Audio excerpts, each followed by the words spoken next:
మన దరిద్రం ఏంటయ్యా అంటే ప్రపంచంలో భారతీయులు లేదా హిందువులకి జరిగే అన్యాయం గురించి హిందువులే మాట్లాడరు, ఆలోచించరు. స్వతంత్రం భారతదేశానికి పాకిస్తాన్కి ఒకే రోజు కాదు, ఒక రోజు అటు ఇటు.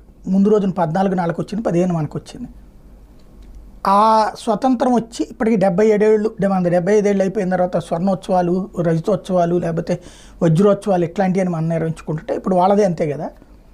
ఇన్నేళ్లలో మన దగ్గర మన దేశంలో రాష్ట్రపతులుగా కూడా ముస్లిం రాష్ట్రపతి చేశారు. పోలీసు అధికారులకి ముస్లిం కాబట్టి అని ఎగ్జామ్షన్ లేదు. ఇక్కడ అందరూ సమానం. మనకి హిందూ, బౌద్ధ, జైన, క్రైస్తవ, పార్సీ ఎవరైనా ఇక్కడ పోలీసు అధికారులు అవచ్చు, ఐఏఎస్ అధికారులు అవచ్చు. ఈ మతం వాడు కాబట్టి ఇక్కడ రిస్ట్రిక్షన్ ఏమైనా ఉందా? నథింగ్.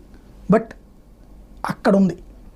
మన దగ్గర క్రికెటర్లో ఎంతమంది ముస్లిమ్స్ సక్సెస్ కాలేదు? కెప్టెన్గానే చేశాడు అజరుద్దీన్. ఆ తర్వాత ఎంతమంది ముస్లింలు స్పిన్నర్లుగా, లేకపోతే ఫాస్ట్ బౌలర్లుగా, లేకపోతే బ్యాట్స్మెన్గా